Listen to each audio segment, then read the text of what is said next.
దేవుని పరిశుద్ధ నామానికి మహిమ కలుగునుగాక. హల్లెలూయా. మంచిది, దేవుని యొక్క సన్నిధిలో చక్కటి ఆరాధన చేసి ఉన్నాం. ఇంతవరకు ప్రాముఖ్యమైన సమయంలోకి మనం వచ్చి ఉన్నాం. ఆరాధన చేసేది ఎవరి కోసము? దేవుని కోసం. వాక్యం ఎవరి కోసము? అవునా? వాక్యం మన కోసం. కాబట్టి ఆరాధన చేసేటప్పుడు ఆరాధన మిస్ అవ్వకూడదు, వాక్యం వినేటప్పుడు కూడా పరధ్యానంలో ఉండకూడదు. ఈ రెండు కూడా మనకు ప్రాముఖ్యమై ఉన్నవి అన్న విషయాలు మనము జ్ఞాపకం చేసుకోవాలి. మంచిది, దేవుని యొక్క వాక్యాన్ని ధ్యానం చేసుకుందాం. చూడండి, యెహోషువ గ్రంథము 2వ అధ్యాయం చూద్దాం. 18వ వచనాన్ని ధ్యానం చేసుకుందాం. నీవు మమ్మును దించిన కిటికీకి ఈ ఎర్రని దారమును కట్టి నీ తండ్రిని, నీ తల్లిని, నీ అన్నదమ్ములను, నీ తండ్రి ఇంటి వారందరినీ నీ ఇంట చేర్చుకునుము.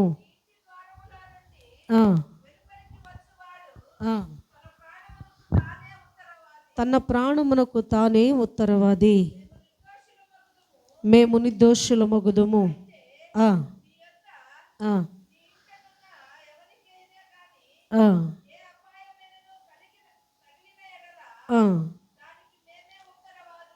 హల్లెలూయా. ఇక్కడ దేవుని పరిశుద్ధ వాక్కును మనము పరిశుద్ధాత్మ దేవుని ప్రేరణలో శ్రేష్టమైన సంగతులు దేవుడు మనకు అందించునుగాక. ఆమేన్. అలాగే ఇక్కడ కూడి తల ఉంచిన మీ అందరికీ మొదట హృదయపూర్వక వందనాలు తెలియజేస్తున్నాను.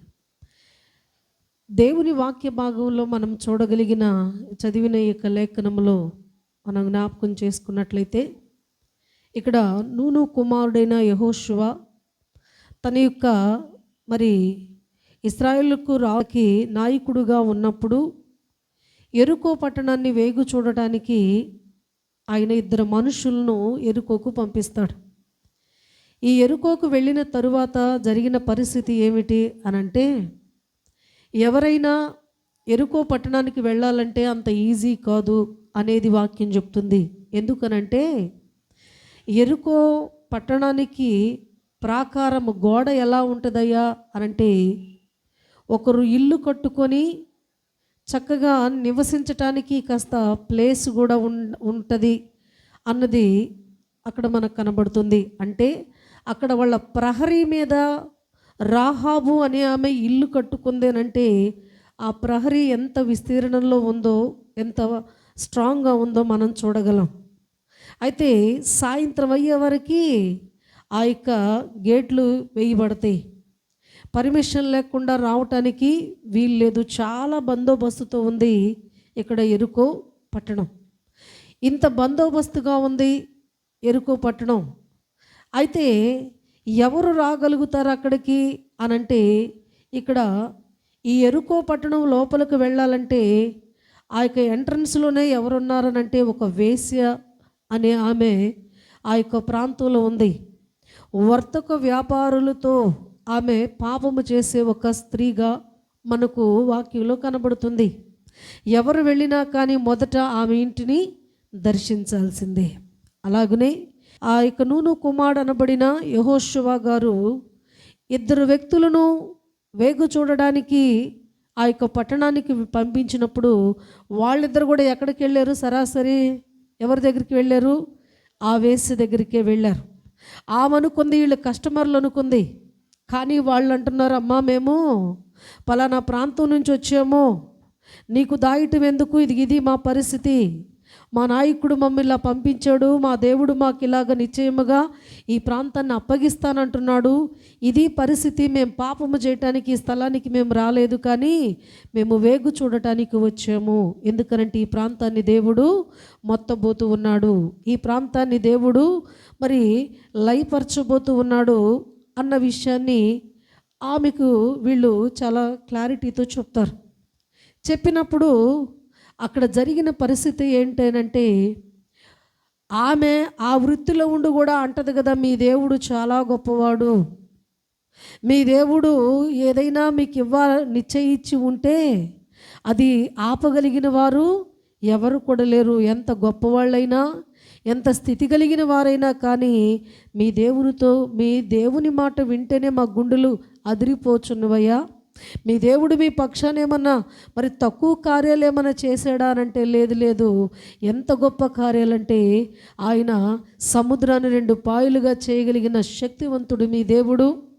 మరి ఆహారాన్ని సమకూర్చగలిగిన దేవుడు, పంట లేకుండా మీకు సమృద్ధైన ఆహారం పెట్టగలిగిన మీ దేవుడు, బండ నుంచి నీళ్ళు ఇచ్చిన మీ దేవుడు, ఇంత గొప్ప కార్యము మీ పట్ల చేయటానికి ఆయన మరి ఒక ఉన్నతమైన ప్రణాళిక కలిగి ఉన్నాడు. కాబట్టి నేనైతే నమ్ముతున్నాను, నిశ్చయముగా ఈ ప్రాంతాన్ని మీ దేవుడు మొత్తుతాడు. ఈ ప్రాంతం మీదకు తన యొక్క భయంకరమైన కొరడా జులిపిస్తాడు. ప్రాంతంలో ఉన్న వారందరూ కూడా నశించిపోతారు. ఎందుకంటే వారు దేవుని భయము కానీ ఆ యొక్క ఆలోచన కానీ లేని స్థితిలోనే వాళ్ళు జీవిస్తూ ఉన్నారు. అయితే ఈరోజు ఒక్క మాట నేను మీతో మాట్లాడుతానయ్యా అని చెప్తుంది. ఏమిటి అనంటే ఆమంటుంది కదా, ఈరోజు మీరు వచ్చారని తెలిస్తే ఎట్టి పరిస్థితుల్లో మీరు ప్రాణాలతో బయటికి వెళ్ళరు. అయితే మీ దేవుడు సర్వశక్తుడన్న విషయం నాకు తెలుసు, నేను దేవునికి భయపడుతున్నాను.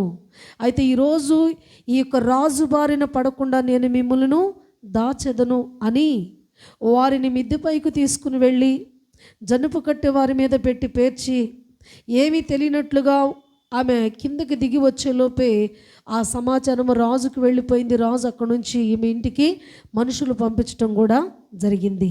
ఏమంటున్నాడో తెలుసా, నీకు తెలియకుండా మన ప్రాంతంలోకి ఈ యొక్క మరి ప్రాంతంలో ఎవరు కూడా రారు.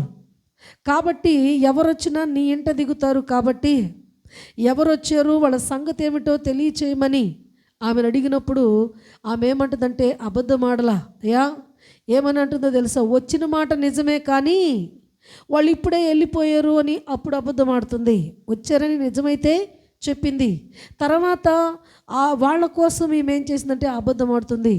వాళ్ళు వచ్చారు, వెంటనే వెళ్ళిపోయారు, మీరు త్వరగా వెళితే మీరు వాళ్ళని పట్టుకుంటారు అని చెప్పి వాళ్ళను రూటు మళ్ళించి వాళ్ళని వెళ్ళిపోయిన తర్వాత ఈమె పైకి వెళ్ళి వారిని త్వరగా కిందకి రమ్మని చెప్పి ఆమె ఏమంటుందనంటే వాళ్ళు వచ్చేలోపే మీరు ఈ ప్రాంతం నుంచి వెళ్ళిపోండనని వాళ్ళకు ఒక త్రోవను చెప్పి వాళ్ళని పంపించే ఆ క్రమంలో ఈ వీళ్ళిద్దరూ యొక్క సంభాషణ ఎలా ఉన్నది అనంటే ఏమని అడుగుతుందో తెలుసా.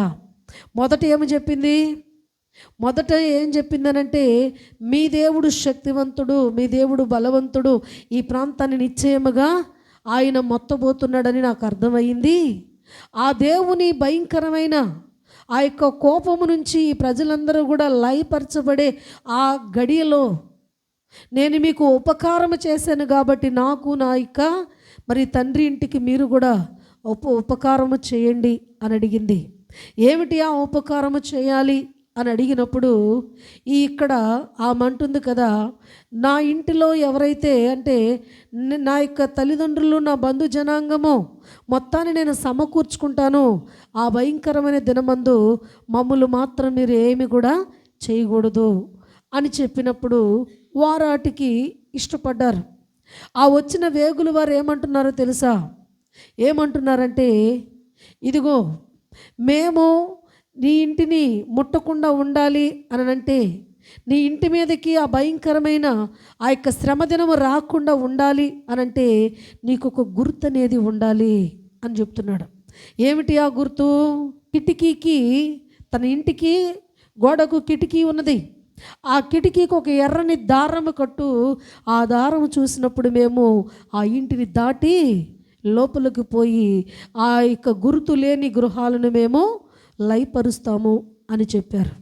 అయితే అక్కడ వాళ్ళు చెప్పిన మాట ఏమిటి అని అంటే ఏమంటారంటే, నీ ఇంటి లోపల ఉన్నవాళ్ళు మాత్రమే మాకు బాధ్యత ఉంది, కాపాడాలి. కానీ నీ ఇంటి వాకిటిలోకి ఎవరైనా వచ్చారంటే మేము బాధ్యులము కాము, ఇది జ్ఞాపకం చేసుకొని అక్కడ చెప్తారు. చెప్పినప్పుడు ఇక్కడ మనము చూడగలిగినట్లయితే ఎర్రని దారము, ఎరుపు దేనికి గుర్తు? యేసు రక్తానికి గుర్తు. ఈరోజు ఆమెకు ఒక ఆనవాలు చెప్తున్నారు. నీ ఇంటికి ఆ ఎర్రని దారము గనక ఉంటే నిన్ను ఆ యొక్క శ్రమ దినమును మేము పక్కకు వెళ్ళిపోతాం, నీ ఇంటిని తప్పించి అని మాట్లాడతారు. ఇక్కడ చూడండి, ఎఫెసీయులకు రాసిన పత్రిక 1వ అధ్యాయము 7వ వచనాన్ని ఒక మాట చూద్దాం. చూడండి, చదువమ్మా.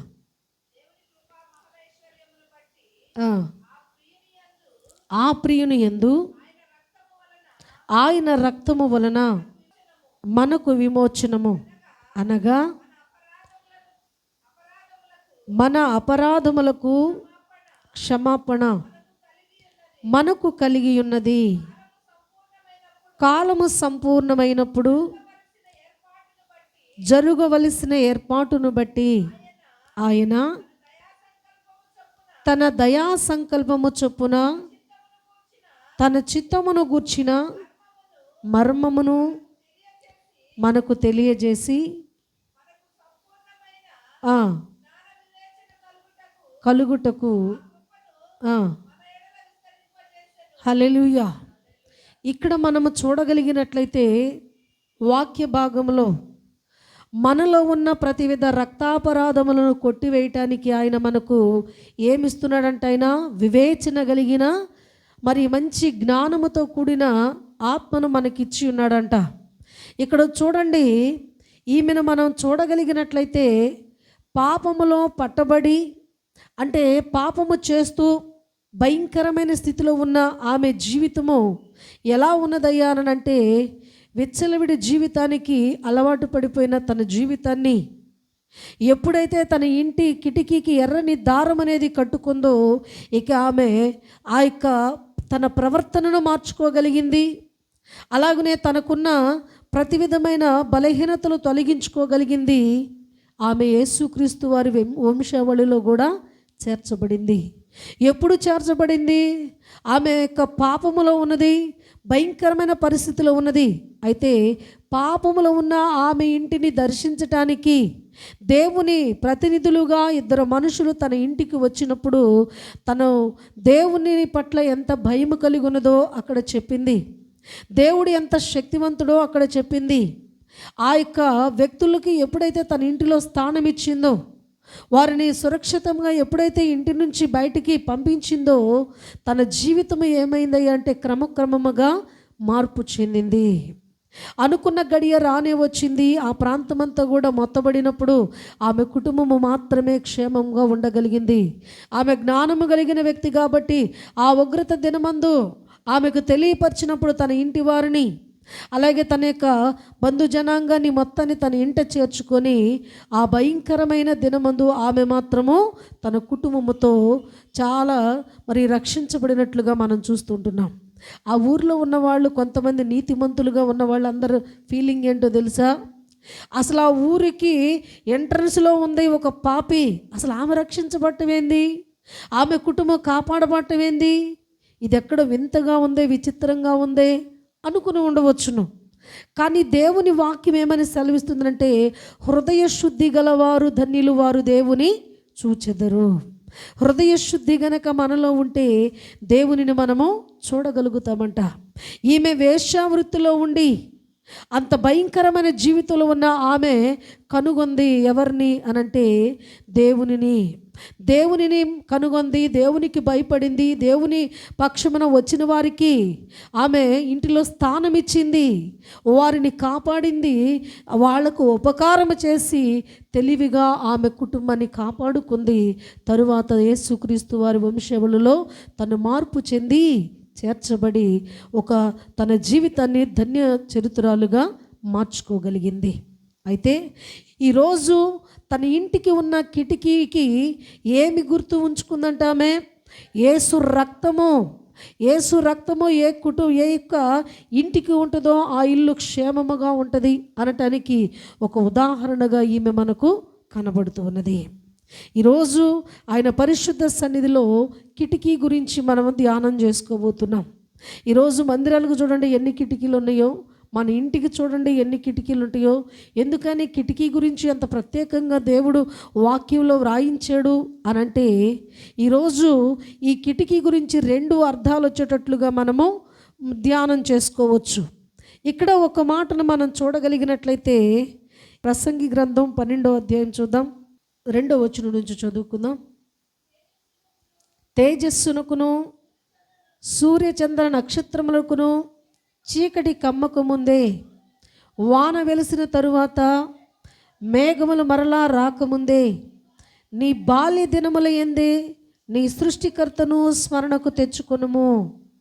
ఆ దినమున ఇంటి కావలి వారు వణుకుదురు, బలిష్ఠులు వంగుదురు, విసురువారు కొద్దిమంది అగుట చేత పని చాలింతురు. కిటికీలో గుండా చూచువారు కానరాకయుందురు. తిరుగటి రాళ్ల ధ్వని తగ్గిపోవును, వీధి తలుపులు మూయబడును, ఒకడు లేచును.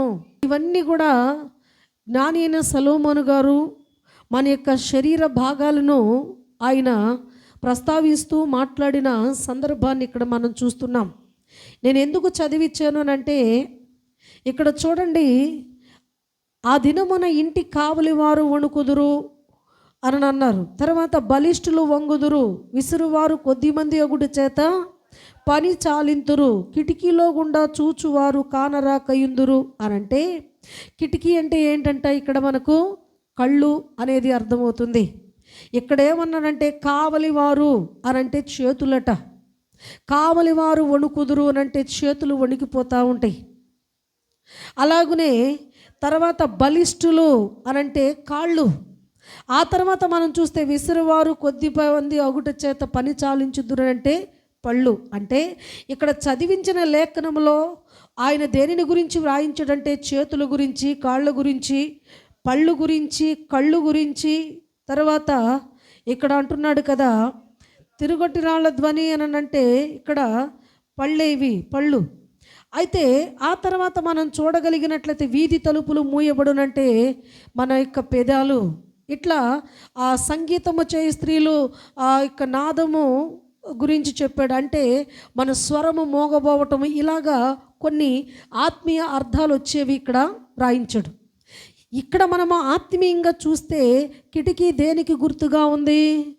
కిటికీ గుండా చూచువారు కానరాకయుందురు అని అంటే కిటికీ అంటే దేనికి గుర్తంట? నీ దేహం ఏమిటి? ఇది కూడా ఇల్లు అని అన్నాడు కదా. దేహము దేవుని ఆలయము. ఈ ఆలయానికి ఎలా కిటికీలు ఉన్నాయో ఈ ఆలయానికి కూడా కళ్ళు అనేవి దేవుడిచ్చాడు. ఈరోజు ఈ సర్వ శరీరము పరిశుద్ధంగా ఉండాలన్నా కన్నే, సర్వ శరీరానికి మలినము అంటించుకోవాలన్నా కన్నే.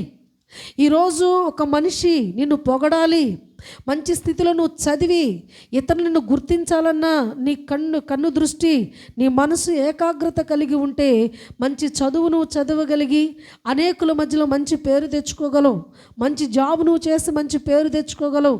ఏది నువ్వు సాధించాలన్నా, ఏ రంగంలో నువ్వు ఉండాలన్నా నీకు కావాల్సింది ఏంటంట? ఏమి కావాలి మనకు? కళ్ళు చాలా ప్రధానమైన. అందుకే నయనం ప్రధానము అని అన్నారు. అంటే అంటే ఇక అవయవాలన్నిటిలో కన్నా కూడా ప్రధానమైనది ఏదైనా ఉన్నదనంటే అది కన్ను అని వాక్యము సెలవిస్తుంది. అయితే ఈరోజు ఈ దేహము అనబడిన ఈ దీనికి కూడా కళ్ళు అనే కిటికీలను దేవుడిచ్చాడు. ఈ కిటికీకి నువ్వు ఒక నిబంధన చేసుకోవాలి. అలాగనే దీనికి నువ్వు దేవుని సన్నిధిలో ఎలా దానిని నువ్వు మలుచుకోవాలి అనేది దేవుడు నీ చేతిలో ఉంచినట్లుగా ఇక్కడ మనకు కనపడుతుంది. రాహాబు వారిని చూచుటను బట్టి, దేవుని గురించిన గొప్పతనము వారికి చెప్పుడును బట్టి, వారి మధ్యలో జరిగిన సంభాషణను బట్టి ఆమె తన కిటికీకి, తన ఇంటి మీద ఉన్న కిటికీకి ఒక దారము కట్టుకుని దేవుని ముద్రను వేయించుకుంది. కాబట్టి ఉగ్రత దినమందు ఆమె తప్పించబడినట్లుగా ఇక్కడ మనకు కనబడుతుంది.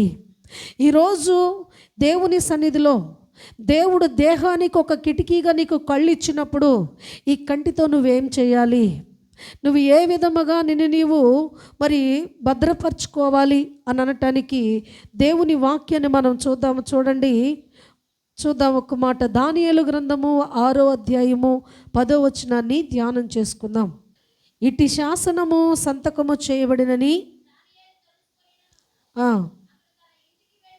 తన ఇంటికి వెళ్ళి యథాప్రకారముగా అనుదినము ముమ్మారు మోకాళ్ళుని చదువమ్మా.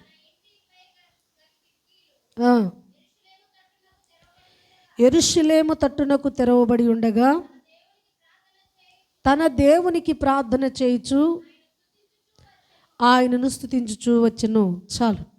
ఇక్కడ ప్రార్థన అనుభవం కలిగిన కిటికీగా మనం ఉండాలట. ప్రార్థన అనుభవానికి గుర్తుగా కనబడుతుంది. ఈరోజు మనము ఇక్కడ భౌతికంగా మనం చూస్తూ ఉన్నాం. ఇక్కడ భౌతికంగా మనము జ్ఞాపకం చేసుకున్నట్లయితే దానియేలు గారు ఒక ఉన్నతమైన స్థానంలో ఉన్నాడు. రాజు ఆజ్ఞ జారీ చేయబడింది. ఏ దేవుడికి కూడా మీరు ఎవరు కూడా ప్రార్థన చేయకూడదు, మొక్కకూడదు. కాబట్టి శాసనము తయారు చేయించిన ఆ రాజు ఎవరికి మొక్కకూడదు అన్న శాసనం అనేది బయటకు వచ్చినప్పుడు దానియేలు చేసిన పని ఏమిటి అనంటే యథాప్రకారం అట ఆ శాసనము చేయబడిన తర్వాత భయపడటం కానీ అలాగే వణికిపోవటం కానీ ఏది లేకుండా యథాప్రకారం తన ఇంటిపైకి వెళ్ళి ఆ యొక్క మేడగది ఎక్కి యెరూషలేము తట్టు ఉన్న తన కిటికీని తెరిచి మోకాళ్ళుని ఆయన మారు ప్రార్థించెను అని ఉన్నది. ప్రార్థన అనుభవం కలిగిన జీవితాలు మనము కలిగి ఉన్నప్పుడు దేవునిలో మనము ఏదైనా కానీ గొప్ప కొంతైనా మనము సాధించగలుగుతాం. ఈరోజు ఆయన పరిశుద్ధ సన్నిధిలో మనము చూడగలిగినట్లయితే, మనము జ్ఞాపకము చేసుకున్నట్లయితే, ఒకటి రక్షణ, ఎర్రదారము రక్షణకు గుర్తు కాబట్టి ఇక్కడ రాహాబు అనే వ్యక్తి రక్షణ అనుభవం పొందుకొని తన కుటుంబాన్ని కాపాడుకోగలిగింది. తన యొక్క మరి కిటికీ గుండా ఎర్రని దారము ఉంచుటను బట్టి. ఈ యొక్క కిటికీ దేనికి గుర్తుగా ఉన్నది అని అంటే రక్షణ అనుభవానికి గుర్తుగా కనబడుతుంది. ఇక్కడ రెండవ సందర్భంలో మనం చూస్తే దానియేలు గ్రంథంలో మనం జ్ఞాపకం చేసుకున్నట్లయితే దానియేలు గ్రంథంలో దానియేలు గారు తెలియపరిచిన విధం ఏమిటనంటే తన ఇంటి మరి మేడగదికి వెళ్ళి యెరూషలేము తట్టు తన యొక్క కిటికీని తెరిచి మోకాళ్ళుని ప్రార్థన చేసుకుంటున్నాడంట. ఈ కిటికీ దేనికి గుర్తుగా కనబడుతుందంటే మోకాళ్ళ ప్రార్థనకు, ప్రార్థనా జీవితానికి గుర్తుగా కనబడుతుంది. ప్రార్థనా జీవితం ఎప్పుడు కలుగుతుంది? రెండు రకాల అర్థాలని చెప్పా నేను. మన దేహానికి కిటికీ లాంటిది ఏదంట? కన్ను అని మనం చదువుకున్నాం. అయితే ఈ కన్ను అనే ఈ కిటికీ మొదట చేయవలసిన పని ఏంటంటే, ఈరోజు ఒక సహోదరి ఒక పాట పాడింది. మొదటంట ఆమెకు కళ్ళున్నప్పుడు ఆయన వాక్యం చదవలేకపోయిందంట. అయితే ఆమెకు కాళ్ళు ఉన్నప్పుడు ఆయన సన్నిధికి నడవలేకపోయిందంట. తనకు ఉన్న సమస్తము కోల్పోయిన తర్వాత ఇప్పుడు చదవాలనుంటే ఏమి లేవంట, కళ్ళు లేవు. వెళ్ళాలనుంటే ఏమి లేవంట, ఆయన సన్నిధికి కాళ్ళు లేవు. ఆమంటుంది కదా, నా హృదయ వేదన అని చెబుతూ ఉన్నది. ఎందుకనంటే మొదట నాకు అన్ని అవయవాలు బాగున్నప్పుడు ఒక్కరోజు కూడా దేవుని గురించిన ఆలోచన కానీ తలంపు కానీ నాకు లేదు. కానీ ఇప్పుడు నా యొక్క శరీరంలో కొన్ని భాగాలు, కొన్ని పార్టులు పాడైపోయిన తర్వాత, నాకు దూరం అయిపోయిన తర్వాత దేవుని సన్నిధిలో నేను చదవాలని ఉన్నది, నేను మరి దేవుని సన్నిధికి వెళ్ళాలని ఉన్నది, నేను వెళ్ళలేకపోతున్నానని ఆమె తనకున్న లోపాలను ఎత్తి సమయం ఎంత విలువైనదో ఎరిగి దేవుని సన్నిధిలో అనేకులకు తన పాట ద్వారా సువార్తను ప్రకటింపజేసింది ఆఖరి దశలో. అయితే ఈరోజు దేవుని యొక్క వాక్యలు మనం చూడగలిగినట్లయితే నీ సర్వ శరీరానికి మరి దేవుని యొక్క మరి ఒక ఉన్నతమైన ఆశీర్వాదాన్ని నువ్వు పొందుకోవాలి అనంటే నీకు నీ కన్ను చాలా ప్రధానమైనది. ఎప్పుడు ప్రార్థనా జీవితం కలుగుతుందో తెలుసా? ఎందుకనంటే భక్తులు చేసిన పని ఏమిటనంటే, దావీదు గారు ఎన్ని మార్లు ధ్యానించేవాడు, ఎన్ని మార్లు ప్రార్థన చేసేవాడు చెప్పండి? 7 మార్లు ధ్యానం చేసి 3 మార్లు ప్రార్థన చేసేవాడట. అయితే ఇక్కడ దానియేలు గారి గ్రంథంలో మనం చూస్తే ఈయన 3 మార్లు ప్రార్థన చేసిన అనుభవం మనకు కనబడుతుంది. అయితే ప్రార్థనా జీవితం మనము కలిగి ఉండాలి అంటే మనం చేయవలసిన పని ఏమిటి అనంటే, మనం ఏమి చేయాలంటే చదవాలి. ముందు దేనిని చదవాలి? దేవుని వాక్యాన్ని నువ్వు చదివినప్పుడు నువ్వు ఎలా క్రమశిక్షణగా జీవించాలో నీకు నేర్పిస్తూ ఉంటుంది. దేవుని వాక్యం నువ్వు చదివితే ఆయన భయం నీకు కలుగుతుంది. దేవుని వాక్యం నువ్వు చదివితే ఆయన భక్తి నీవుకు అలవాటు అవుతుంది. దేవుని వాక్యం నువ్వు చదవగలిగినప్పుడు సమాజంలో ఎలా ఉండాలో నేర్పించింది. అలాగనే దేవుని సన్నిధిలో ఎలా ఉండాలో నేర్పించింది. నీ కుటుంబంలో ఎలా ప్రవర్తించాలో నేర్పిస్తూ ఉంటుంది. నువ్వు సమాజంలో ఏ రీతిగా నువ్వు ఒక ఉన్నతమైన స్థానానికి వెళ్ళాలో నేర్పిస్తూ ఉంటుంది. ఎందుకంటే ఈ యొక్క పరిశుద్ధ గ్రంథం జ్ఞాన గ్రంథం అట. బైబిల్ చదివితే జ్ఞానం పెరుగుతుంది. బైబిల్ చదివితే ఒక ఉన్నతమైన ఆశీర్వాదాలు కలుగుతూ ఉంటాయి. అయితే ఈరోజు నీ జీవితంలో దేవుడు నీతో మాట్లాడే విషయం ఏంటంటే, ప్రార్థన అనుభవం లేకుండా మనం ఎంత భక్తి చేసినా కానీ ఆ భక్తి ఏమవుతుందంట, శూన్యంగా మారిపోతుంది. అంత మరి శక్తిని అనేది మనము చూడలేము, గొప్ప కార్యాలు అనేవి మనము సాధించలేము అనేది ఇక్కడ మనకు కనబడుతుంది. అందుకనే ప్రార్థన అనుభవం కలిగిన ఈ కిటికీ మనకి ఏమని నేర్పిస్తూ ఉన్నదంటే, దానియేలు గారికి ఒక సమస్య ఎదురయ్యింది. ఏమిటి ఆ సమస్య? కలభావాన్ని అడిగాడు. మొదటి దినం మనం కూర్చొని, ప్రభువా ఇదిగో నేను కలభావం రాజుకు తెలియపరచాలి. అతడు కలగన్నాడు, మర్చిపోయాడు. తను కరిన కళ నేను చెప్పాలి, ఆ కళలో ఉన్న భావాన్ని కూడా నేను వ్యక్తపరచాలి. కాబట్టి మానవ జ్ఞానముతో నేను కూర్చుంటే నాకు ఎటువంటి ప్రయోజనము లేదు. కాబట్టి ఇదిగో ఈ పరిస్థితిలో నిన్ను ఆశ్రయించాను, నువ్వు తప్ప ఈ సమస్తాన్ని మరి ఆ యొక్క కలభావాన్ని చెప్పగలిగిన శక్తి కలిగిన దేవుడువు నీవు తప్ప మరొకళ్ళు ఎవ్వరు కూడా లేరయ్యా అని దేవుని పరిశుద్ధ సన్నిధిలో మోకాళ్ళుని దేవుని ఎదుట ప్రార్థన చేయటానికి కూర్చుంటే మొదటి రోజు సమాధానం కలిగిందా? రెండో రోజు సమాధానం కలిగిందా? ఇట్లా మనం చూస్తే దానియేలు గారికి 20 రోజులు ఎటువంటి సమాధానం అనేది రాలా. అయితే ఆయన వదిలిపెట్టేవని వెళ్ళిపోయాడా అని అంటే లేదు. ఎందుకో తెలుసా? ఆయన వాక్యం చదివాడు. ఎందుకో తెలుసా? ఈరోజు ఆయన సన్నిధిలో మనం ఏదైనా దేవుని సన్నిధిలో మనము దేవుని నుంచి ఏదైనా పొందుకోవాలని అంటే సడన్గా కొన్ని పనులు జరుగుతాయి. అయితే చాలా నిదానంగా కొన్ని పనులు జరుగుతాయి. ఇక నిదానంగా ఉందలే, ఇక దేవుడు చేస్తాడో చేయడోలే, మర్చిపోయాడేమోలే అంటానికి వీలు లేదు. అందుకని దానియేలు గారు ఎంత ప్రార్థన జీవితం కలిగిన వ్యక్తి అని అంటే 20 రోజులు దీక్ష కలిగి అదే విధముగా దేవుని పక్షమున వేడుకొని అయ్యా నా సంగతి ఏంటో చూడు, నీవు ఈ క్షణము నాకు ఈ యొక్క కళను తెలియపరచు, కళ భావాన్ని తెలియపరచు, ఈ రెండిటిని తెలియపరచకుండా ఈ స్థలం నుంచి నేను లేచి వెళ్ళేది లేదు.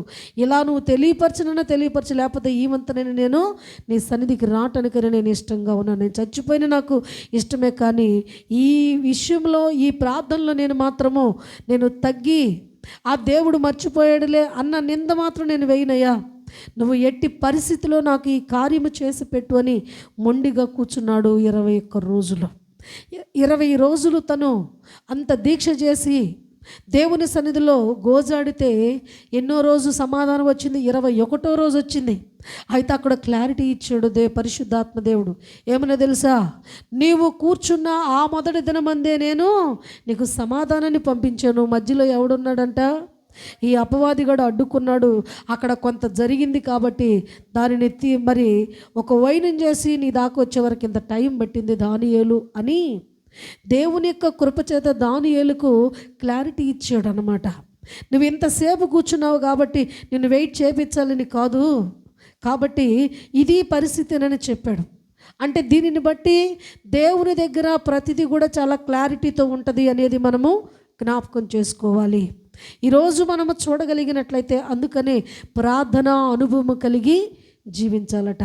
అందుకని ప్రార్థన అనుభవం కలిగి జీవిస్తే మరి అసాధారణమైన కార్యాలు కూడా మనము సుసాధ్యముగా దేవుడు మనకు ఇవ్వగలిగిన శక్తివంతుడు అన్న విషయాన్ని మనము జ్ఞాపకం చేసుకోవాలి. ఆ తర్వాత మనం చూడగలిగినట్లయితే ప్రార్థన జీవితము కలిగి ఉంటే గొప్ప కార్యాలు సాధిస్తాం. అయితే ఇర్మియా గ్రంథం చూడండి, 9వ అధ్యాయము 21వ వచనాన్ని చూద్దాం.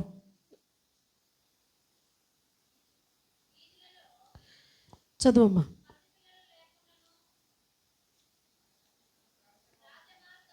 రాజమార్గములలో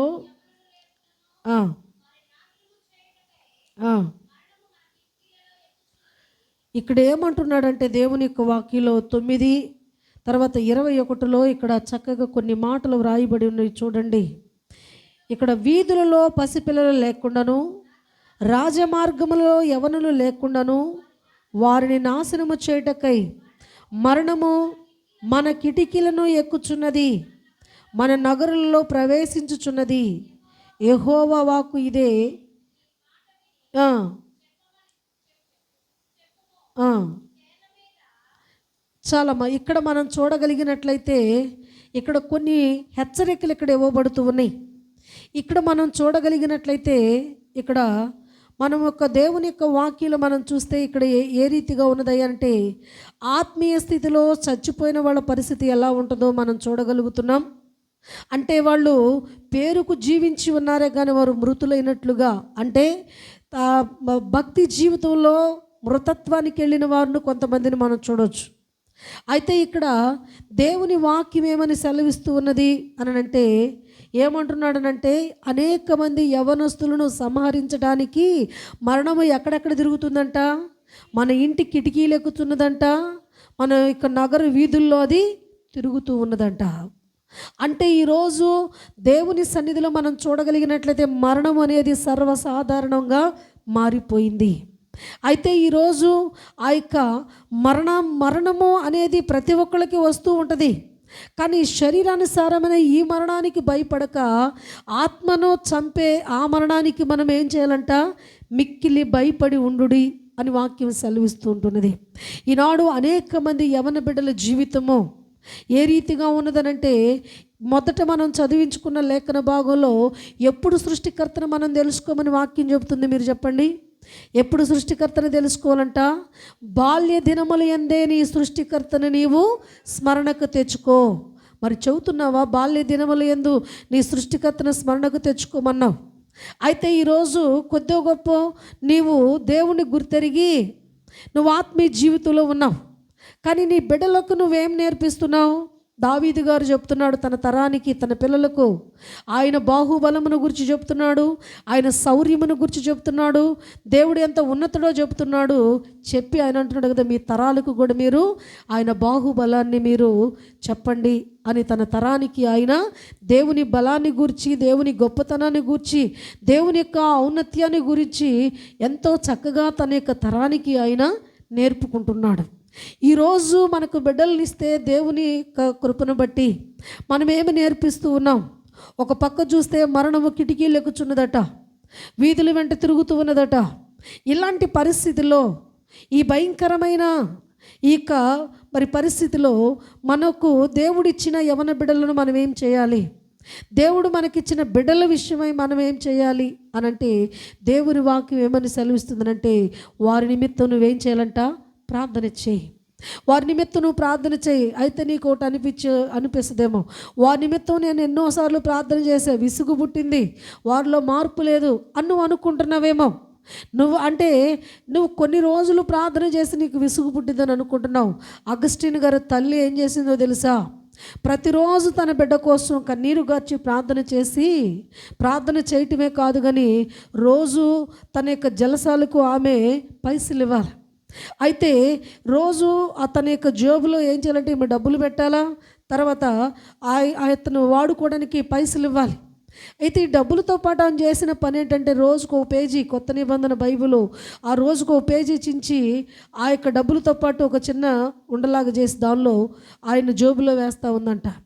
అట్లా ప్రతిరోజు తను బయటికి వెళ్ళేటప్పుడు డబ్బులు తీసుకుంటున్నాడు, దాచుకుంటున్నాడు. ఆ చెత్త కాగితంలాగా ఉందేదో మొత్తాన్ని చిత్తు కాగితంలాగా ఉందని తీసి పడేస్తున్నాడు.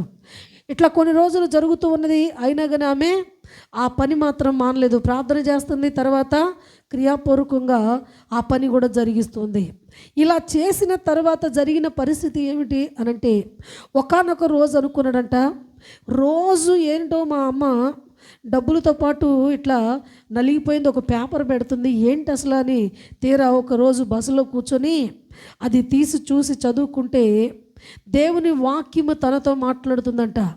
తల్లిదండ్రులను ఇబ్బంది పెట్టేవాడికి ఎటువంటి శిక్ష వస్తుందో, సృష్టికర్త అయిన దేవుడు మర్చిపోయిన వాడికి ఎంత భయంకరమైన పరిస్థితి కలుగుతుందో, అలాగనే దేవుడు ఇచ్చిన ఈ జీవితాన్ని వృధాపరుచుకుంటే ఎంత భయంకరమైన నరకం ఉన్నదో ఈ మాటలు తన యొక్క హృదయానికి మరి చదువుతూ ఉండగా ఎప్పుడైతే హత్తుకున్నాయో, ఇక ఆ మాటలను బట్టి తను అనుకున్నాడంట, నేను ఇంతకాలము అజ్ఞాన దశలో నేనున్నాను, నా తల్లిని బాధ పెట్టాను, నా యొక్క తల్లిని ఎన్నోసార్లు కన్నీటికి నేను గురి చేశాను, నా యొక్క ప్రవర్తనను బట్టి, అలాగే నేను విచ్చలవిడి జీవితం కలిగి దేవుడు నాకు ఇచ్చిన ఆరోగ్యాన్ని పాడు చేసుకుంటూ, నాకు ఇచ్చిన తల్లిని నేను నిర్లక్ష్యపరుచుకుంటూ, సృష్టికర్త అయిన దేవుడినే మర్చిపోయి ఇష్టానుసారంగా జీవిస్తున్నాను.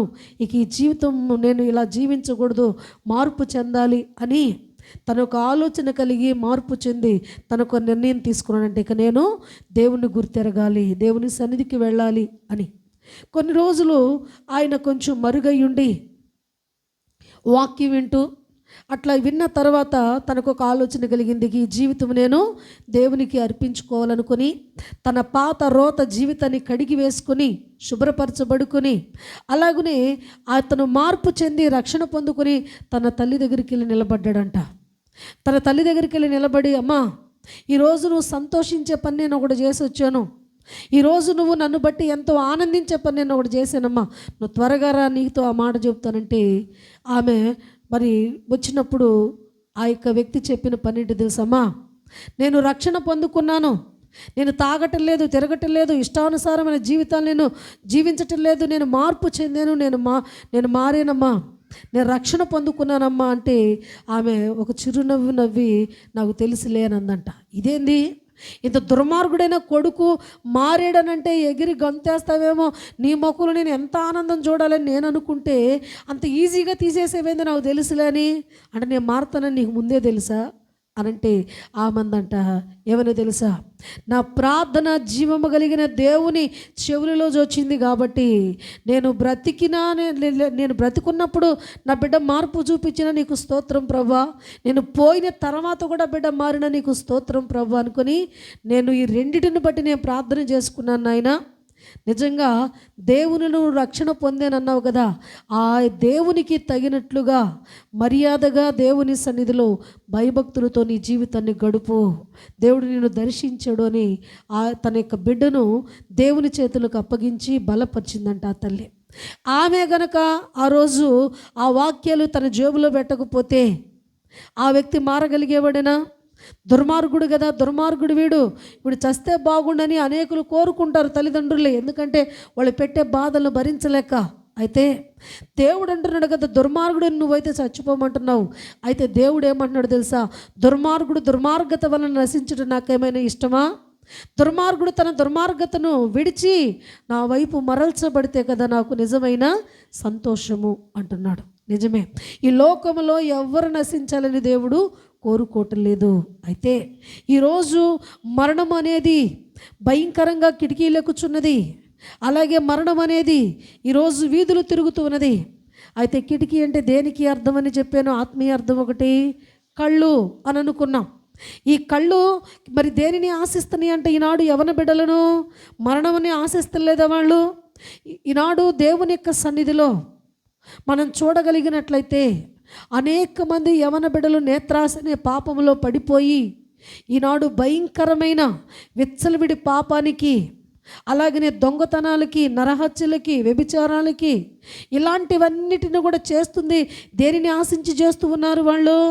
వాళ్ళ కంటితో చూసి ఆశించి వారి యొక్క స్వార్థము వారి మనసులో పెరిగిపోయి ఎలాగైనా సరే నేను బాగుపడాలి, ఏ విధముగానైనా సరే నేను బాగుపడాలని ఒక స్వార్థపూరితమైన ఆలోచన కలిగి వారి హృదయాన్ని అపవాదికి అప్పగించుకుంటే, ఆ అపవాది అనేవాడు ఏం చేస్తున్నాడంటే భయంకరమైన మరి ఆ యొక్క శిక్షలో భయంకరమైన మరణముగా వారిని వెంటాడుతూ ఉన్నదనమాట. ఈరోజు అనేక మంది వ్యక్తులను జైలుకి వెళ్ళి ఒకసారి పరామర్శిస్తే వాళ్ళు చెప్పే సాక్ష్యాలు ఏంటో తెలుసా? క్షణికావేశంలో నేను చేసిన ఆ తప్పును బట్టి ఈరోజు నా యొక్క జీవితానికే మరి శిక్ష పడిపోయింది, బ్రతికినంత కాలం నేను ఈ కటకటాల మధ్యలోనే ఉండిపోవాలి. ఆ ఒక్కరోజు ఆ క్షణము కనుక నేను ఆ కోపాన్ని కనుక నేను మానుకోగలిగినట్లయితే ఈరోజు నేను నా జీవితం అంతా కూడా ఈ యొక్క భయంకరమైన పరిస్థితిలో ఉండేది కాదు అని అనుకొని. ఒకప్పుడు వారు గతంలో మంచివాళ్లే, మంచి స్థితిలో ఉన్న వాళ్ళే, మంచి సాక్ష్యం పొందిన వారే, కానీ ఆ క్షణిక ఆవేశంలో వాళ్ళు ఏం చేస్తున్నారన్న విచక్షణ లేకుండా వారు చేసిన పనులను బట్టి వారి జీవితమే వ్యర్థమైపోతుంది. మరి జీవించినంత కాలము కూడా భయంకరమైన మరి దుర్దినంలోనే వారు జీవించవలసి వస్తున్నది. ఈరోజు చూడండి, ఎక్కడ చూసినా ఏ వార్తలు చూసినా ఈరోజు నిండు గర్భిణిని చంపాడు తన యొక్క భర్త. ఇంక తెల్లారితే డెలివరీ అవుతుందట. అలాంటి వ్యక్తిని చంపేశాడు. అంత ప్రేమగా ఉండి మంచి ఫొటోస్ దిగి మంచిగా ఇంకొక బిడ్డకు జన్మనిచ్చే ఆ యొక్క దంపతుల మధ్యలో ఆ క్షణము ఆ యొక్క అపవాది వాడు యొక్క వ్యక్తుల్లో ప్రవేశించి ఆ గొడవకు కారణం తీస్తే ఆ నిండు గర్భిణీ ప్రాణాన్ని భర్తే మరి తన చేతులతో తను చంపేసిన ఉదాంతాన్ని మనం చూస్తున్నాం. మరొక వ్యక్తి హాస్పిటల్కి తీసుకుని వెళ్ళి మధ్యలో ఏం గొడవ వచ్చిందో తెలియదు, రోడ్డు మీద పెద్ద బండరాయి తీసుకుని ఆమెను పడేసి ఆ తలంతా మోది కొట్టి చంపేశాడు. ఇక్కడ మనం చూడగలిగినట్లయితే ఎందుకు వాళ్ళకి ఆ పరిస్థితి కలుగుతుందనంటే నేత్రాశి వలన. నేత్రాశి ఒకళ్ళని చూసి ఒకళ్ళు ఈరోజు మరి నీ యొక్క కంటితో దేనినైతే చూడకూడదు దాన్ని చూసి ఆశిస్తున్నావు కాబట్టి ఆశించిన వెంటనే నీలో ఎవరు వస్తున్నారో తెలుసా? అపవాది ప్రవేశిస్తున్నాడు. అపవాది ప్రవేశించి జరగకూడని అన్యాయం అంతా ఆ యొక్క ఘోరమంతా జరిగిపోయిన తర్వాత గుండెలు బాదుకుని ఏడ్చినా కానీ తిరిగి తీసుకురాలేని పరిస్థితి అన్నమాట. ఎంత ఏడ్చినా, ఎంత పశ్చాత్తాపడినా, ఎన్ని విధాలుగా బాధ నొందినా కానీ తను చేసిన పాపాన్ని బట్టి తను బ్రతికి ఉన్నంత కాలము నరకయాతన అనేది అనుభవించక తప్పదు. దేనివల్ల జరుగుతుంది ఇదంతా? నువ్వు కంటితో చూచుట వలన, నీ హృదయంలో అపవాదికి చోటిచ్చుట వలన నీ జీవితంలో అమూల్యమైన మంచి దినములను నీవు వ్యర్థపుచ్చుకుంటూ ఉన్నట్లుగా లేఖనము సెలవిస్తూ ఉంటున్నది. అందుకనే బాల్య దినముల యందు సృష్టికర్తను స్మరణకు తెచ్చుకోమని వాక్యం చెబుతూ ఉంటే ఈరోజు నీ బిడ్డలకు నువ్వు ఏం నేర్పిస్తూ ఉన్నావు? నీ తరము వారికి నువ్వేం నేర్పిస్తూ ఉన్నావు అని అంటే, నువ్వు క్రమముగా ఉంటే నిన్ను బట్టి నీ బిడ్డలు క్రమశిక్షణ నేర్చుకోగలుగుతారు. ఈరోజు ఆయన పరిశుద్ధ సన్నిధిలో మన బిడ్డలకు దేని నేర్పిస్తూ ఉన్నామనంటే, ఈరోజు నాకు అర్జెంటు పనిని నేను ఊరు వెళ్తున్నానమ్మా, ఈరోజు నువ్వు సీరియల్ చూడు, ఆ యొక్క ఎపిసోడ్ పోకుండా ఏం జరిగిందో అది యాజ్టీస్గా రేపు వస్తా నాకు చెప్పు అని నేర్పుతున్నావు నువ్వు. ఈరోజు పరిశుద్ధాత్మ దేవుడు నిన్ను అడుగుతున్నాడు. సర్వసాధారణం అయిపోయింది ఈరోజు ఒక సేవకులని కానీ ఒక విశ్వాసులని కానీ ఈరోజు ఎవ్వరు కూడా ఈ పరిస్థితిని మనం చూడగలిగినట్లయితే నేత్రాశ పాపానికి ప్రతి ఒక్కళ్ళు కూడా పడిపోక తప్పటల్లా. కానీ పరిశుద్ధాత్మ దేవుడు ఈ దినాన్ని ఏం మాట్లాడుతున్నాడంటే, ఈరోజు ఆయన అంటున్నాడు కదా, ఏబు భక్తుడు ఏమంటున్నాడు? నాకు ఒక కన్ను నన్ను అంటే అభ్యంతర పరిస్తే దాన్ని వెంటనే ఏం చేయమన్నాడు? పెరికి అగ్నిలో పారేయి అన్నాడు. ఎందుకని? ఆ కన్ను అభ్యంతరపరిచే ఆ కన్నుని దేహంలో ఉంటే నీ శరీరం మొత్తాన్ని కూడా నాశనము చేసిద్ది అనని. ఇక్కడ కొన్నిటిని నువ్వు చంపుకోకపోతే రేపు నిత్య జీవములో కొన్నిటిని నువ్వు పొందుకోవటము అసాధ్యమవుతుంది. అందుకనే ఈ కొంచెమే గదలే, ఈ చిన్నదే గదలే, ఏమైందిలే అనుకొని నువ్వు అన్నిట్లో గుంపులో నువ్వు ఏం చేసేస్తావనంటే వాళ్ళకే లేనిది మనకేందంట అన్నావు అనుకో, రేపేమవుతుందో తెలుసా? అందరూ కలిసి ఒక చోటే ఉండాల్సి వచ్చింది. దేవుని వాక్యం ఏమని సెలవుస్తుందంటే, మన బిడ్డలకు ప్రార్థన నేర్పించాలి, మన బిడ్డలకు దేవుని యొక్క క్రమశిక్షణ నేర్పించాలి, మన బిడ్డలకు దేవుని గురించిన భయభక్తులు నేర్పించాలి. మన బిడ్డలను ఎలా పెంచాలో జ్ఞానము దేవుణ్ణి అడగాలి. ఏ రీతిగా వారిని క్రమశిక్షణలో నడపాలో దేవుణ్ణి అడగాలి. అలా కాకపోతే వాళ్ళు భయంకరమైన వ్యక్తులుగా మార్చబడుతూ ఉంటారు. అందుకనే ఈరోజు దేవుని యొక్క వాక్యను మనం చూస్తే, ఒకటి దేవుని యొక్క సన్నిధిలో రక్షణ అనుభవం కలిగిన కిటికీగా మారాలి. రెండవది ప్రార్థన అనుభవం కలిగిన కిటికీగా ఉండాలి. అలా ప్రార్థన గనక మనలో లేకపోతే మరణము కిటికీలెక్కుతున్నది, వీధుల్లో తిరుగుతూ ఉన్నది అన్న విషయాన్ని గుర్తుపెట్టుకోవాలి. ఆ యొక్క భయంకరమైన ఆ యొక్క మరణానికి నువ్వు దొరకొద్దు. ఎందుకనంటే నీవు ఏం చేయాలంటే ప్రార్థన జీవితం కలిగి నీవు జీవించాలి. తర్వాత మూడవది మనం చూడగలిగినట్లయితే ఒక మాట చూద్దాం. చూడండి, యోవేలు గ్రంథము 1వ అధ్యాయము 5వ వచనాన్ని ధ్యానం చేసుకుందాం.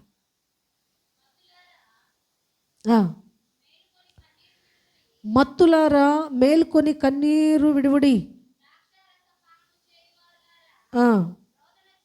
రోదన చేయుడి,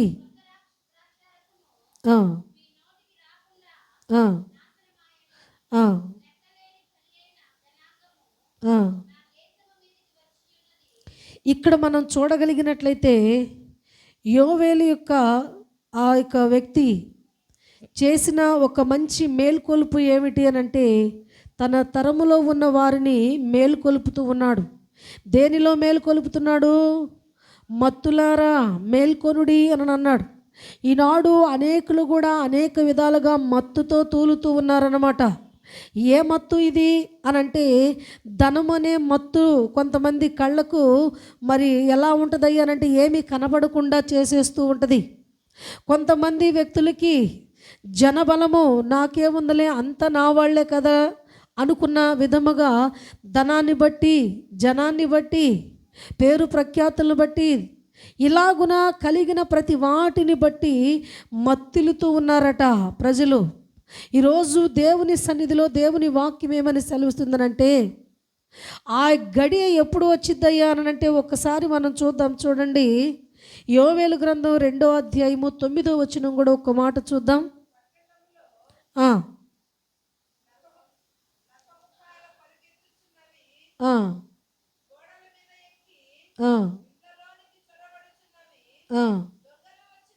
దొంగలు వచ్చినట్లు కిటికీలలో గుండా త్వరబడుచున్నవి, వాటి భయము చేత భూమి కంపించుచున్నది.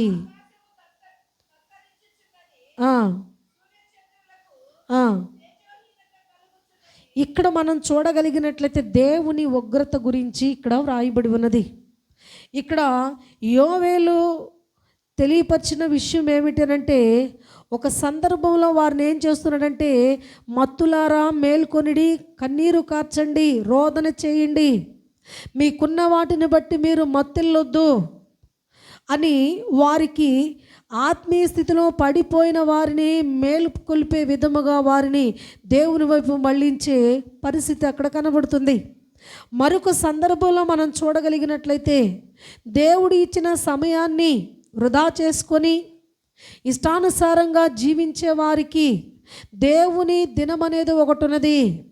ఆ యొక్క ఉగ్రత ఎలా వస్తూ ఉన్నదయ్యా అనంటే అది కూడా ఎలా వచ్చిందంట, కిటికీలో గుండానే వస్తూ ఉన్నది అని అంటున్నాడు. ఈరోజు దేవుని యొక్క వాక్యాన్ని మనం చూడగలిగినట్లయితే ఈరోజు అనేక విధములైన పనుల చేత, భారముల చేత ఈనాటికి కూడా అనేక మంది క్రైస్తవులు అనబడిన వారిలో కూడా నిజముగా దేవునికి చోటు లేదు అని అనటము ఎంతో హాస్యాస్పదముగా ఉంటూ ఉంటుంది. దేవుని గురించి చేత ముద్రించబడిన వారంగా ఒక క్రైస్తవులముగా మనకు పేరు ఉన్నా కానీ నిజముగా ఆ యొక్క కుటుంబాల్లో మనం చూడగలిగినట్లయితే ఎంతమంది హృదయాల్లో దేవునికి చోటు ఇవ్వగలుగుతున్నారు? ఈనాడు తాగేవాడు తాగుతూ, ఊగేవాడు ఊగుతూ, ఎగిరేవాడు ఎగురుతూ, తినేవాడు తింటూ, ఇష్టానుసారంగా జలసాలు చేసుకుంటూ ఇట్లా ఎన్నో విధములుగా మనుషుడు తన ఇష్టానుసారతకు బతుకుతున్నాడు. కానీ దేవుని వాక్యం ఏమని సెలవిస్తుందనంటే యోవేలు ప్రవక్త చెప్తున్నాడు. ఏమనయ్యానంటే మీరు మత్తిల్లుతున్నారు, మీరు మేలుకోవాలి. ఎందుకో తెలుసా? ఎందుకు మేలుకోవాలో తెలుసా?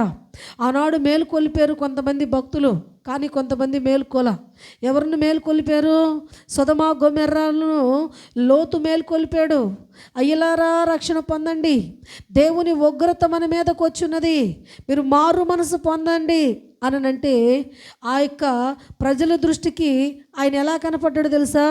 ఒక పిచ్చివాళ్ళలాగా, ఒక వెర్రివాళ్ళలాగా కనపడపోరాబోరే, నువ్వే రక్షణ పొందుకో, నువ్వే బాగుపడు అన్నట్లుగా అరేతురి అని కూడా మాట్లాడి ఉండవచ్చు. ఎగతాళి చేశారంటే ఇక ఎన్ని విధాలుగా చేసి ఉంటారో. ఎవరిని?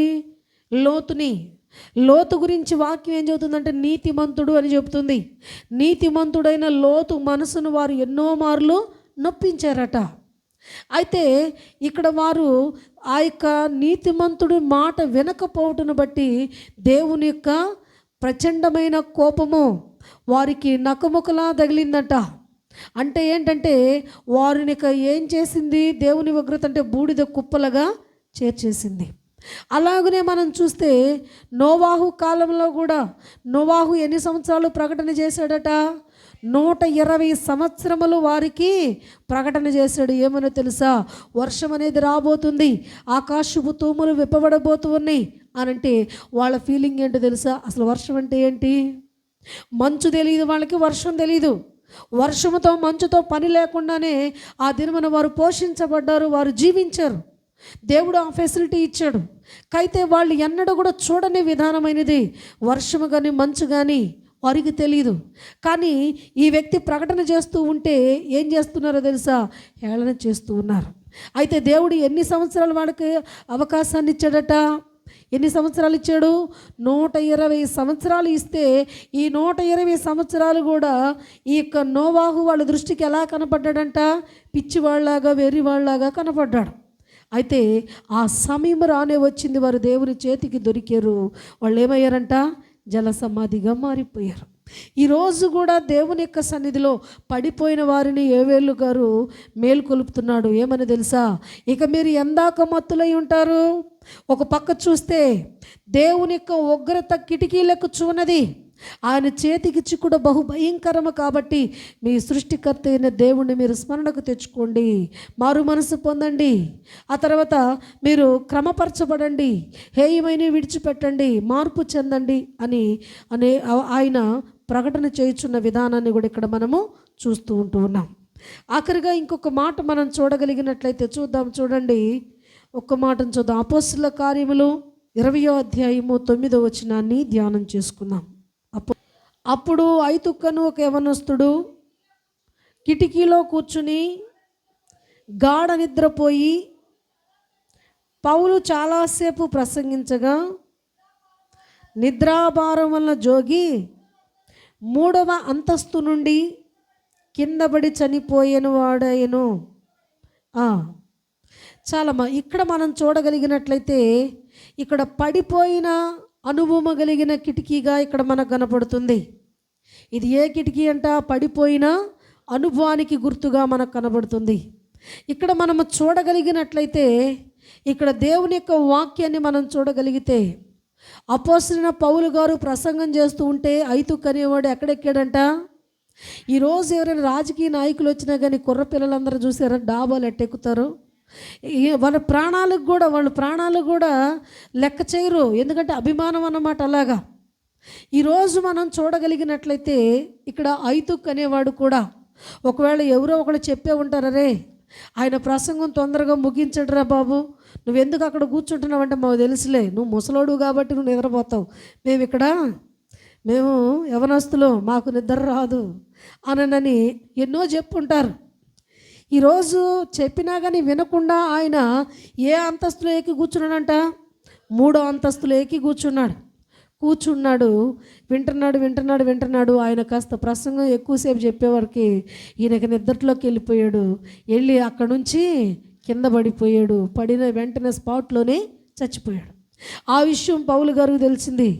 దేవుని యొక్క మహాకృప, వీడు అదృష్టం ఏంటయ్యానంటే దేవుని యొక్క సన్నిధిలో వాక్యం వినటానికి వచ్చాడు కాబట్టి చనిపోయిన ఆ వ్యక్తి కూడా ఏమయ్యాడంట? మరలా లేపబడ్డాడు. అంటే సజీవంగా లేపినట్లుగా వాక్యం అక్కడ సెలవిస్తూ ఉంటుంది.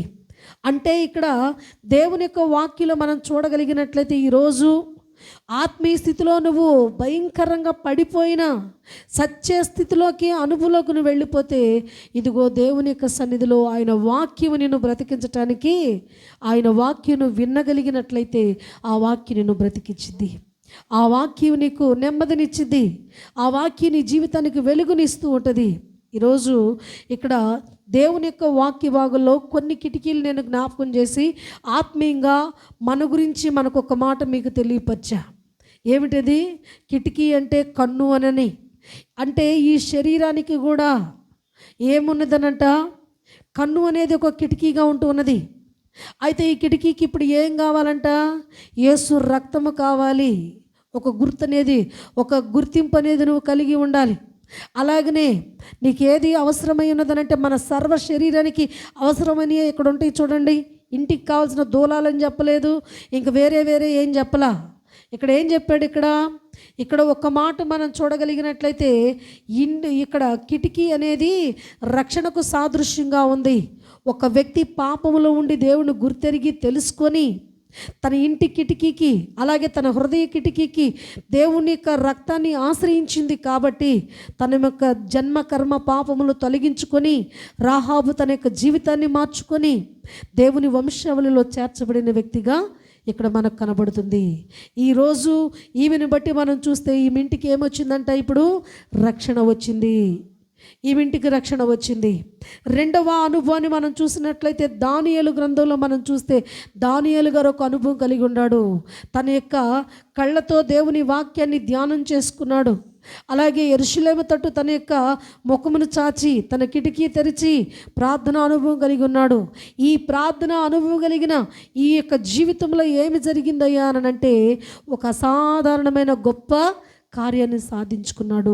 ఈ 21 రోజు ప్రార్థన తన జీవితానికి ఏం నేర్పించింది అని అంటే ప్రజలందరూ ఏమన్నారో తెలుసా, దేవతల ఆత్మ కలిగిన దానియేలు అని ఒక మంచి పేరును దానియేలు గారు సంపాదించుకున్నాడు. ఈరోజు ప్రార్థన అనుభవం కలిగిన కిటికీగా నువ్వు ఉన్నావా అనేది మాట్లాడుతున్నాడు. రక్షణ అనుభవం కలిగిన కిటికీగా నీవు ఉన్నావా?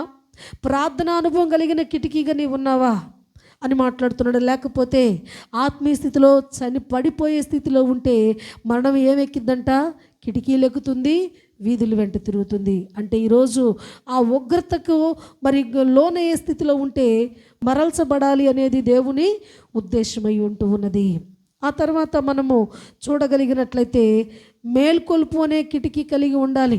నీ తోటి విశ్వాసులు పడిపోతూ ఉంటే ఏ వేలులాగా ఏం చేయాలో తెలుసా, మేల్కొల్పాలి. ఎక్కనైనా కానీ లేచి నువ్వు ప్రార్థన చేయి. పడిపోతున్నావు ఆత్మీయ స్థితిలో, ఈరోజు సమస్తము నాది నాది నాది అని అనుకుని నువ్వు చూస్తూ ఉన్నావు కదా, ఒకనాటికి ఇది ఏది కూడా నీది కాదు. పేరు సంపాదించిన నీ వెంట రాదు, ఆస్తులు సంపాదించిన నీ వెంట రాదు, అలాగే నీకు జనబలం ఉన్నా ధనబలం ఉన్నా, అలాగే నువ్వు అందగాడివైనా ఆటగాడివైనా నువ్వు ఎలాంటి వ్యక్తివైనా కానీ ఏది కూడా నీ వెంటనేది రాదు అనేది వాక్యము సెలవిస్తున్నది. అయితే ఈనాడు నువ్వు మేల్కోవాలి. లోకంలో ఉండి లోకాశలో ఉండి పడిపోతున్న నీతో పరిశుద్ధాత్మ దేవుడు మాట్లాడుతున్నాడు. ఏమని తెలుసా, ఇవన్నీ కూడా ఒకనాటికి నువ్వు పోతే నీ వెంట అడ్రస్ లేకుండా వెళ్ళిపోతాయి.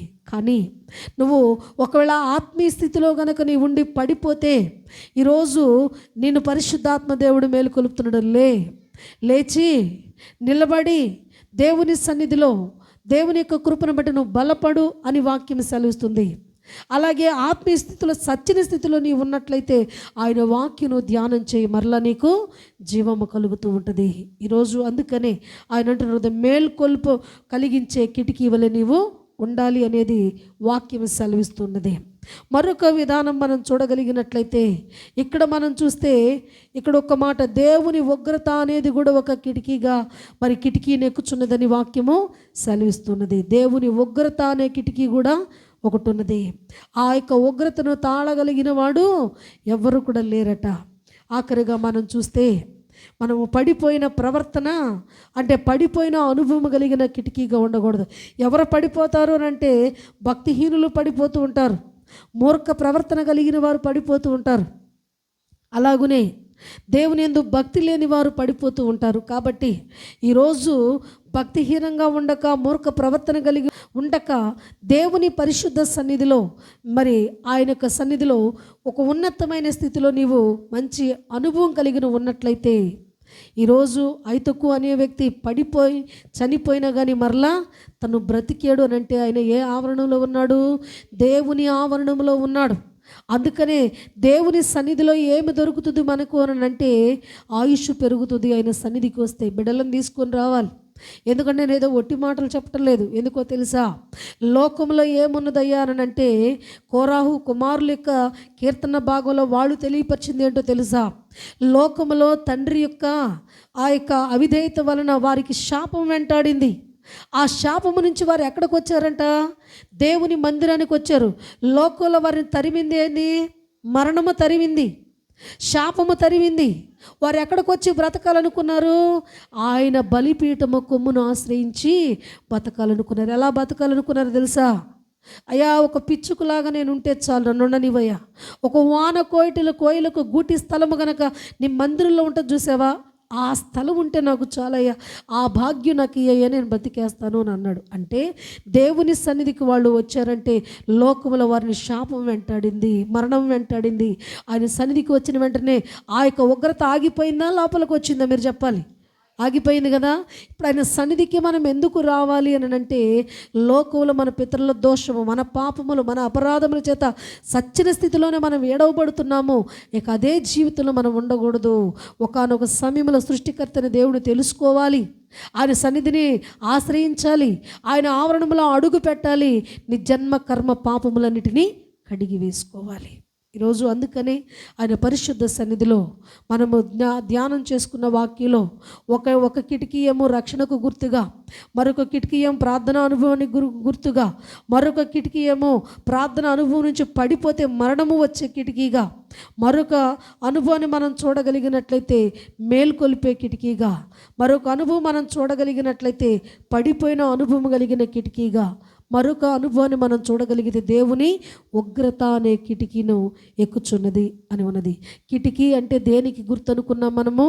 మన సర్వ శరీరంలో ఉన్న మనకు ప్రధానమైన కన్నే. ఈ కంటితో నువ్వు దేన్నైతే ఆశిస్తావో అదే నీకు జరుగుతుంటుంది. కాబట్టి దానితో ఒక నిబంధన చేసుకొని ఈరోజు ఇన్ని విధాలుగా దేవుడు వ్రాయించాడు అని అంటే, దేవుని యొక్క సన్నిధిలో మనం ఎలా జీవించాలో, ఈ లోకం నుంచి మనం ఎలా మనం కాపాడుకోవాలో అది ఎక్కడ సాధ్యపడుతుంది అంటే ఆయన సన్నిధికి వస్తేనే నీకు సాధ్యపడుతుంది. కాబట్టి ఇటు పరిశుద్ధాత్మ దేవుని యొక్క సన్నిధి ప్రతి ఒక్క హృదయాలను, అలాగనే ప్రతి ఒక్క కుటుంబాల్లో దేవుడు ఒక ఉన్నతమైన కార్యములు దేవుడు జరిగించి ప్రతి ఒక్కరినూ తన యొక్క మహాకృప చేత ఆయన సన్నిధికి నడిపించి కుటుంబాలతో దేవుణ్ణి ఆరాధించేటట్లుగా దేవుడు దీవించునుగాక. ఆమేన్.